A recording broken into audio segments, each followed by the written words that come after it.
La Voz de América presenta.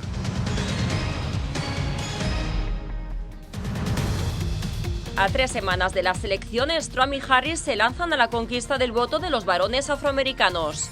Estados Unidos exhorta a Israel a mejorar la situación de los civiles en Gaza.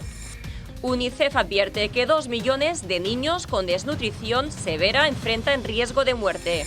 Y un informe de la ONU acusa a Maduro de presuntos crímenes de lesa humanidad y fraude electoral.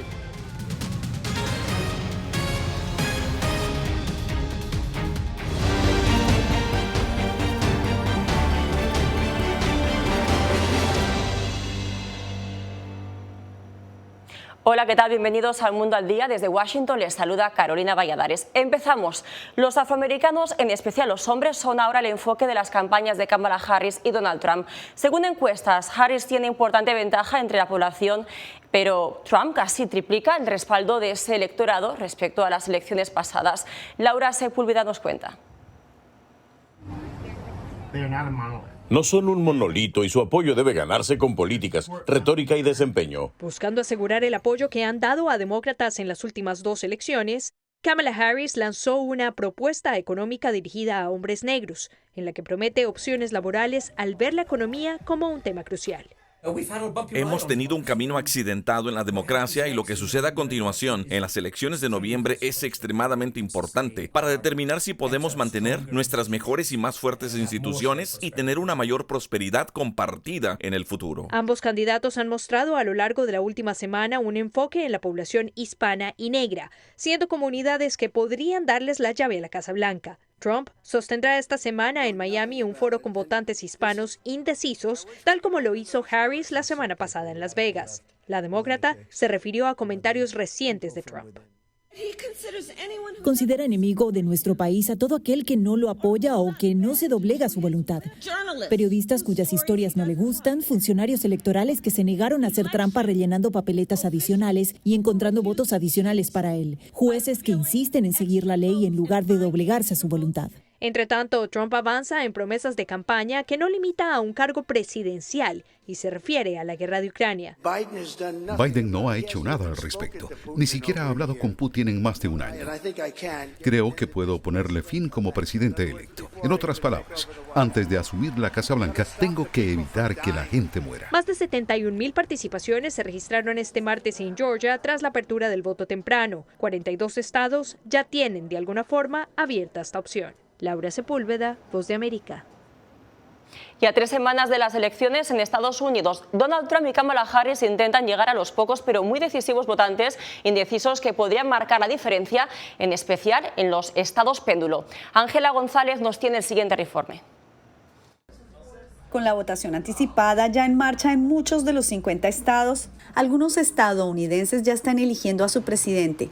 Pero todavía quedan votantes que dicen estar indecisos entre Donald Trump y Kamala Harris.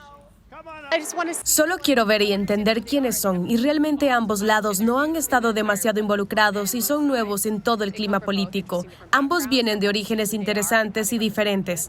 Los votantes indecisos representan aproximadamente el 3% del electorado, según encuestas de opinión pública. Las campañas dirigidas por Harris y Trump están convenciendo a algunos votantes indecisos, dice este politólogo. La población de votantes indecisos se está reduciendo. La mayoría de las personas se decidirán antes del día de las elecciones y lo que realmente importará será el resultado de la movilización sobre el terreno del Partido Demócrata y el Partido Republicano, en lo que probablemente será una elección extremadamente reñida. Trump y Harris tienen diferentes desafíos para convencer a los votantes indecisos. Él necesita asegurarles a los estadounidenses que, en primer lugar, respeta el Estado de Derecho, que no se volverá loco ni caótico si se convierte en presidente. Ella, por otro lado, tiene menos experiencia. Hace unos años adoptó posiciones mucho más liberales que las políticas que defiende ahora, por lo que tiene que asegurarles a los votantes que la Kamala Harris de hoy será la que tendrán como presidenta. Ángela González, Voz de América. La crítica situación humanitaria en Gaza ha llevado a Estados Unidos a expresar la profunda preocupación de la administración Biden y solicitar a Israel acciones urgentes. Celia Mendoza, ahí te vemos con nosotros. Celia, ¿qué más plantea la misiva enviada por Estados Unidos a Israel? Carolina, realmente lo que están buscando es que se cumplan los acuerdos que ya se habían establecido en el mes de abril, cuando se había reducido el acceso de ayuda humanitaria a Gaza. 350 camiones diarios es una de las primeras peticiones que hace el gobierno estadounidense, pero tiene una larga lista que se debe cumplir antes de los próximos 30 días. El Departamento de Estado confirmó el envío de una carta diplomática escrita por Antony Blinken, secretario de Estado, y Lloyd Austin, secretario de Defensa, a Israel para expresar una profunda preocupación sobre la situación humanitaria en Gaza y pidiendo acciones concretas en los próximos 30 días. El secretario, junto con el secretario Austin, pensaron que era apropiado dejar claro al gobierno de Israel que hay cambios que deben hacer nuevamente para ver que el nivel de asistencia que llega a Gaza vuelva a subir. Ya hoy están en niveles muy bajos y dejaron claro que habrá consecuencias si no lo hacen. Matthew Miller, vocero del Departamento de Estado, evitó precisar cuáles serían las consecuencias. Sin embargo, reiteró que la falta de acción para mejorar el acceso de ayuda humanitaria violaría la ley estadounidense, algo que, de acuerdo con la política de Estados Unidos, pondría en riesgo la asistencia militar a Israel. Israel no ha respondido públicamente a esta misiva, pero han sido claros sobre su posición frente a las peticiones de la administración Biden. Escuchamos las opiniones de Estados Unidos, pero en última instancia tomaremos nuestras propias decisiones finales basadas en nuestro propio interés nacional. Ese siempre ha sido el caso. Ese es el caso de cualquier país que se preocupa por la seguridad de sus ciudadanos, y así sigue siendo ahora. Un día después de que se enviara la carta, fechada el 13 de octubre, el gobierno de Israel reportó la entrada de 30 camiones con ayuda humanitaria por el cruce de Erez. Agencias de las Naciones Unidas han denunciado las medidas impuestas por Israel desde agosto, cuando, según James Elder, vocero de UNICEF, empezaron a haber fuertes restricciones.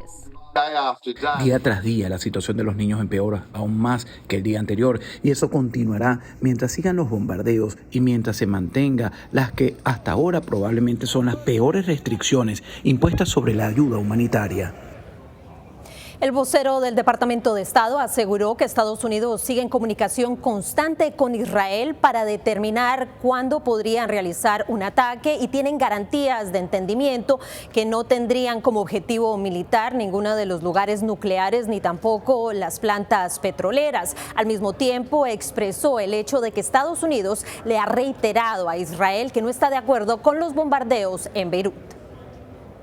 Gracias, Celia. Seguiremos pendientes de lo que acontece en la región. Mientras, UNICEF advirtió este martes que casi 2 millones de niños con desnutrición severa enfrentan un riesgo de muerte debido a la falta de fondos para comprar alimentos terapéuticos. La organización ha hecho un llamado urgente para recaudar 165 millones de dólares. Alex Segura nos amplía. La desnutrición severa en niños menores de 5 años sigue siendo alarmante en muchos países, causada por conflictos, crisis económicas y el cambio climático. La falta de alimentos terapéuticos, conocidos como RUTF, está dejando a millones de niños sin el tratamiento vital que necesitan. En el Cuerno de África, al menos 10 millones de niños enfrentan una grave sequía. Más de 1.7 millones de ellos sufren desnutrición severa, como algunos de los niños que buscan tratamiento en este hospital de campaña. En países como Mali, Nigeria, Níger y Chad, los alimentos terapéuticos ya se han agotado o están por agotarse. Camerún, Sudán y Pakistán también podrían quedarse sin ellos a mediados de 2025. Esa brecha de financiación es muy crítica en esos países, por lo que estamos advirtiendo que tenemos que abordarla y cerrarla. En Chad, donde el gobierno declaró una emergencia alimentaria en febrero, más de 500.000 niños sufrirán desnutrición severa este año. También tenemos que pensar en las soluciones financieras a largo plazo que tenemos. La situación es crítica, advierte UNICEF. Cada uno de esos niños necesita atención inmediata para evitar daños duraderos a sus cuerpos, sus cerebros en desarrollo e incluso la muerte. Desde 2022, UNICEF ha recaudado más de 900 millones de dólares con su plan No Time to Waste para expandir sus programas de nutrición, pero la crisis continúa. Alex Segura, Voz de América.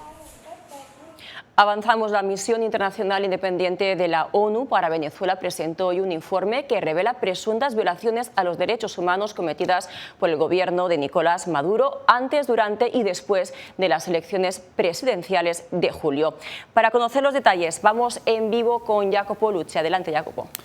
Carolina, este informe da seguimiento al que fue publicado en septiembre y amplía detalles sobre cómo el gobierno de Maduro presuntamente cometió, por ejemplo, asesinatos, abusos sexuales, arrestos y crímenes contra las víctimas que han sido blanco de una represión sin precedentes en Venezuela. Además, el informe hizo un llamado al gobierno venezolano para que todo esto se detenga. Las Fuerzas Armadas y grupos civiles del gobierno de Nicolás Maduro habrían cometido una serie de violaciones a los derechos humanos, como asesinatos, desapariciones forzadas y actos de tortura antes, durante y después de las elecciones presidenciales. Así denunció un nuevo informe presentado por las Naciones Unidas este martes, proporcionando evidencias que sugieren que el gobierno venezolano ha incurrido en crímenes de lesa humanidad. Según la oposición venezolana, esto es muy importante. Este informe representa un elemento crucial para el aislamiento cada vez mayor del régimen y las pruebas para que se concrete la justicia internacional. El informe, que hizo un llamado para que el gobierno de Maduro detenga los abusos, también criticó al Consejo Nacional Electoral por no cumplir con estándares básicos de transparencia e integridad durante el proceso electoral. Una crítica a la que hizo eco otro informe técnico presentado este martes en Washington por la oposición venezolana que asegura tener pruebas como 4 conteos rápidos postelectorales y decenas de miles de actas recolectadas para confirmar la victoria de Edmundo González en las elecciones. Y sobre un posible hackeo que evocó el gobierno. En Venezuela los resultados no se transmiten a través de Internet, se transmiten a través de una red dedicada, como dice el informe, como explicamos en la presentación de hoy, que hace imposible que pueda ser hackeado, porque es una información que va de un punto A a un punto B, no tiene una conexión por el medio. El gobierno de Maduro hasta el cierre de esta nota no se expresó sobre el informe de la ONU, ni sobre el que fue presentado en la capital. Recordamos que el gobierno de Nicolás Maduro ya ha duramente criticado el primer informe de la ONU sobre estas elecciones, afirmando que la misión sobre Venezuela es solamente una entidad que tiene objetivos exclusivamente políticos al servicio de Estados Unidos. Gracias, Jacopo. Y seguimos en Venezuela porque el presidente Nicolás Maduro renovó a 4 altos mandos militares y ratificó al ministro de Defensa. Dijo que su meta es disuadir eventuales agresiones. Álvaro Agarra tiene esta información. En su programa semanal de televisión, el mandatario Nicolás Maduro llamó a los militares a perfeccionar el sistema de defensa del país y anunció cambios en la cúpula militar, mientras que ratificó a Vladimir Padrino López como ministro de la Defensa, cargo que ocupa desde hace 10 años. Profundizar la fusión cívico-militar-policial. Momentos bonitos, ¿eh? De igual forma, Maduro insultó a María Corina Machado al referirse a una carta que la líder opositora envió recientemente a todos los militares del país. Ofende el honor militar con las estupideces que dice. Y la respuesta de la Fuerza Armada Nacional Bolivariana es más cohesión, más unión. El politólogo Walter Molina atribuye los nombramientos a la necesidad que tiene el gobierno de Maduro de mantenerse en el poder, pese a no haber mostrado las actas que comprueben el triunfo del oficialismo en las elecciones del 28 de julio. Por eso hemos visto movimientos internos, amenazas y una profundización de la única herramienta que les queda, que no es poca, que es el terrorismo de Estado. Molina destacó que las tensiones internas, las purgas y los cambios de liderazgos dentro del chavismo no son casualidad, sino la consecuencia directa de este nuevo escenario político que se vive en la nación. Álvaro Algarra, Voz de América, Caracas. En minutos, incertidumbre en Florida entre los afectados por el huracán Milton sobre los compromisos de las aseguradoras.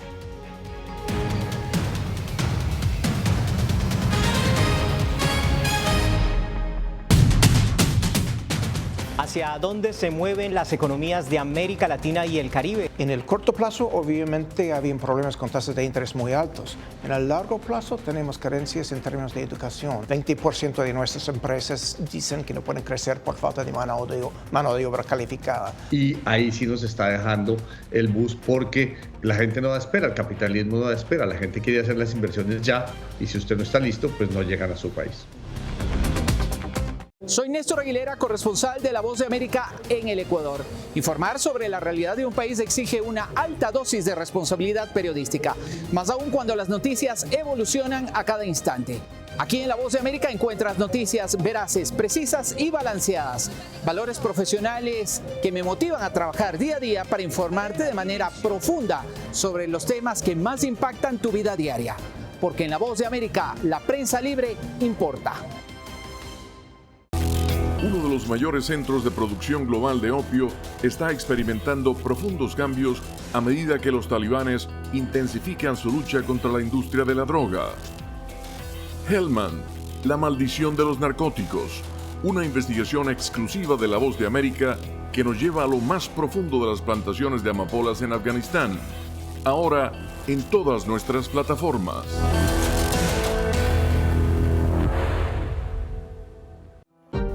Hola, soy Oscar Ortiz Barahona, corresponsal La Voz de América. Ser La Voz de América desde Honduras me permite conectarme con todos ustedes, nuestras audiencias en todos los países del continente, ofreciendo información veraz sobre los temas que más te impactan. Honduras y los Estados Unidos han ejercido labores humanitarias, más de 40 viviendas.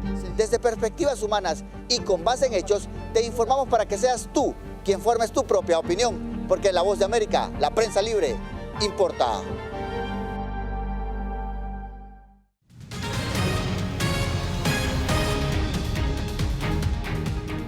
A casi una semana del impacto del huracán Milton en Florida, la magnitud de los daños es tan cuantiosa que podría cambiar el costo promedio de las pólizas de seguro. José Pernalete tiene este informe.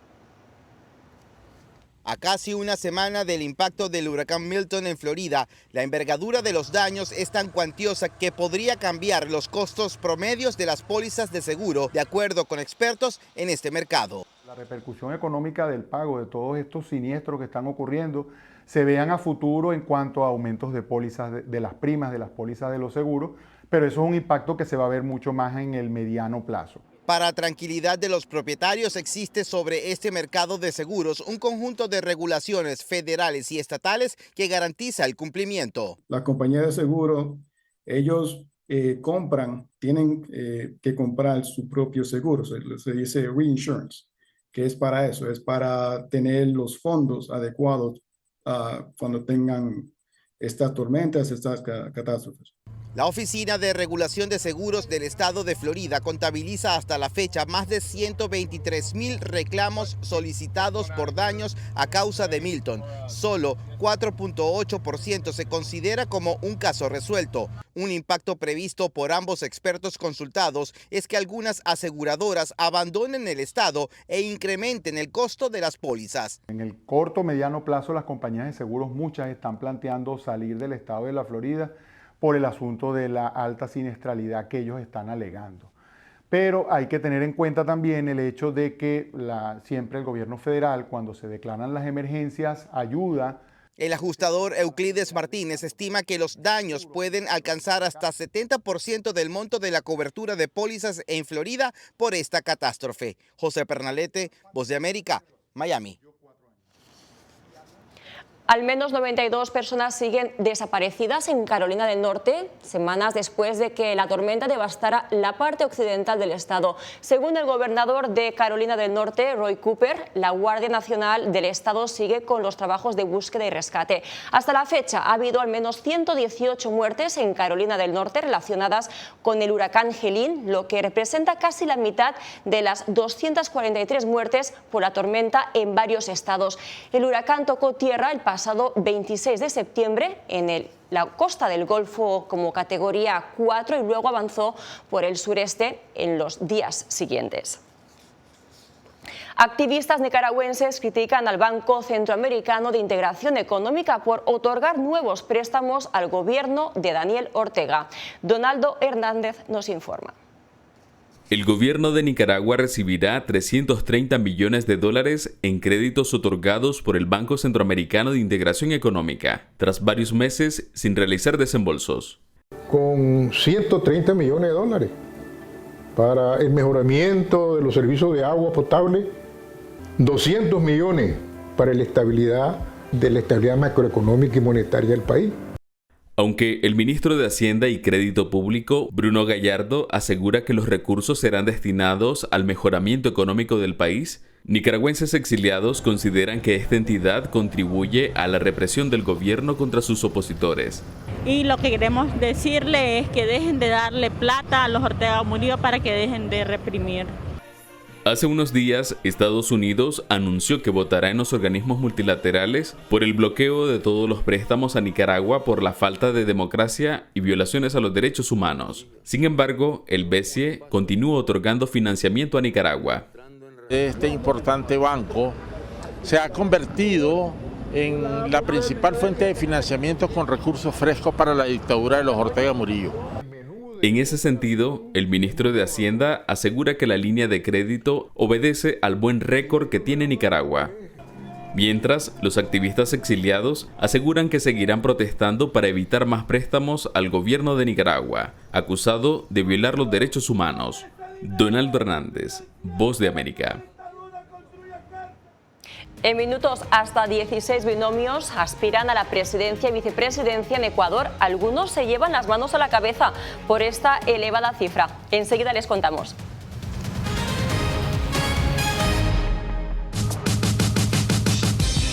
Esta semana en Visión 360. Un exagente de fronteras encuentra la oportunidad de conocer de primera mano los desafíos de los mismos que por años persiguió. Ahora administra un albergue de migrantes. Les presentamos a las 3 primeras alcaldesas latinas del estado de Maryland. A veces te ven de entrar y dicen, oh, ¿cuándo viene el alcalde? Y tú dices, no, yo soy el alcalde.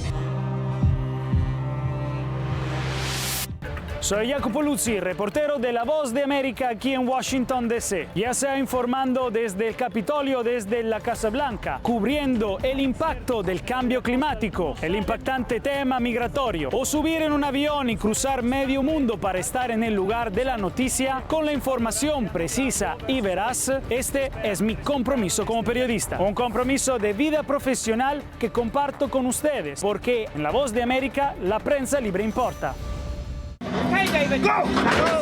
La Voz de América presenta testimonios de tolerancia directamente desde el corazón de una de las regiones más conservadoras de Estados Unidos.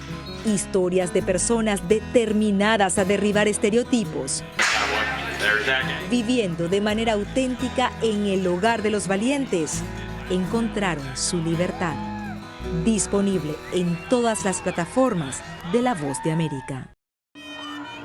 Nunca pensé pasar 2 años y 7 meses en la prisión por nada más pensar diferente a las autoridades de Nicaragua. Una vez que bajamos del avión, acá en Estados Unidos, en Washington, nos damos cuenta que estamos libres porque no sabíamos si también veníamos a una cárcel, no sabíamos nada. El cuerpo como que siente el aire puro, la diferencia a estar en una prisión, ¿verdad?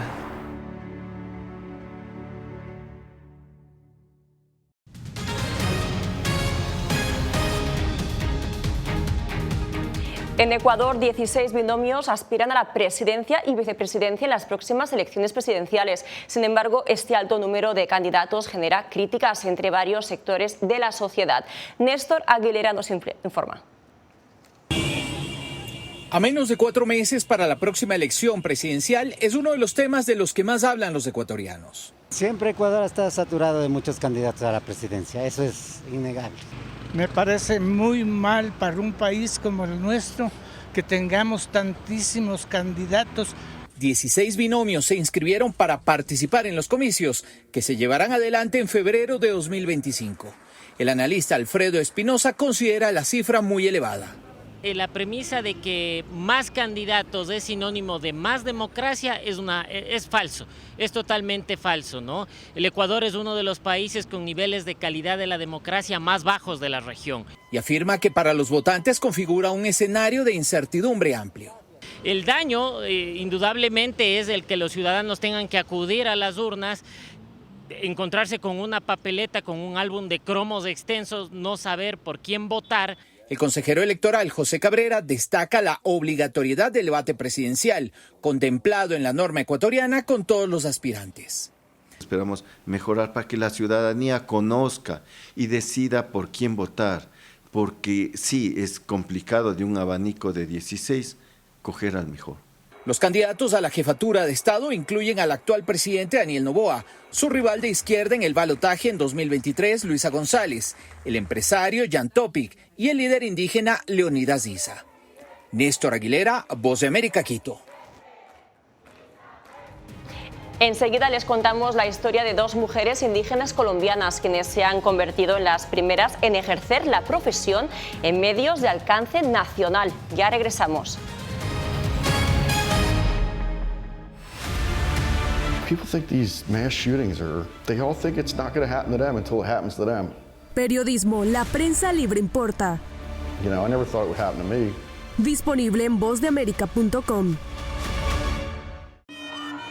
Nunca pensé pasar 2 años y 7 meses en la prisión por nada más pensar diferente a las autoridades de Nicaragua. Una vez que bajamos del avión, acá en Estados Unidos, en Washington, nos damos cuenta que estamos libres porque no sabíamos si también veníamos a una cárcel, no sabíamos nada. El cuerpo como que siente el aire puro, la diferencia a estar en una prisión, ¿verdad?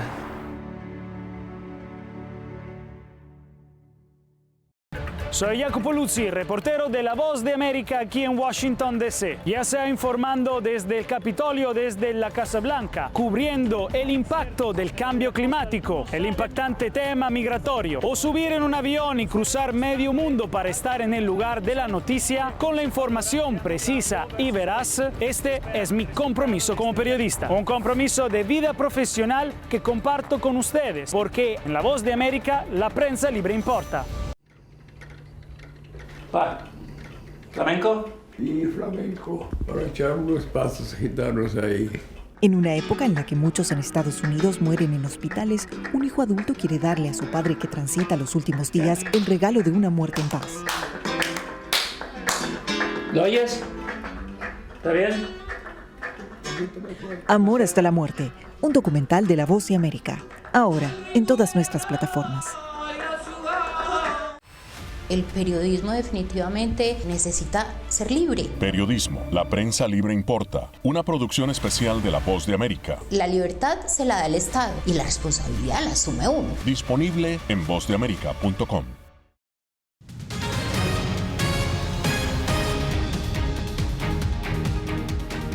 En Colombia, 2 mujeres periodistas indígenas se han convertido en las primeras en trabajar en medios de comunicación de alcance nacional en su país. Yair Díaz conversó con las protagonistas.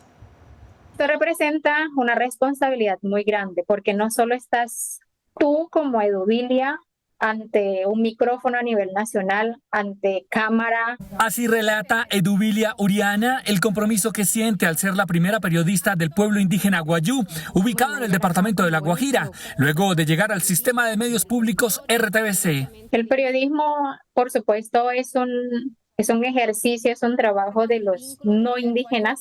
Lo hemos adoptado precisamente para visibilizar lo que es el pueblo indígena. Yo vengo de una familia muy pobre. A Eduvilia Uriana la acompaña Sandra Chindoy, oriunda del pueblo indígena Camensá del departamento del Putumayo y quien se ha convertido en la primer presentadora indígena en la televisión colombiana. Yo creo que al final tenemos la misma lucha, ¿no? Y es que yo siempre creo el rol de nosotros en los medios de comunicación va más allá de lo que uno es. Las comunicadoras esperan seguir abriendo las puertas a las mujeres indígenas para que se reconozcan más sus habilidades y el talento que muchas veces no se visibiliza. ¿Qué hay en tu región? ¿Cuáles son las voces? ¿Cuál es la diversidad de tu pueblo? No solamente estamos hablando de desnutrición, sino que ¿cuál es ese lado bonito de La Guajira? Que de aquí en adelante Colombia se acostumbra a ver en la radio, en los medios digitales, en la televisión, rostros indígenas. No bailando y danzando, no, proponiendo contenido editorial. Yair Díaz, Voz de América, Bogotá. Y se acabó la espera en el Zoológico Nacional de Washington, D.C. Este martes llegó a la capital de Estados Unidos la nueva pareja de pandas después de un largo viaje al más puro lujo asiático desde China.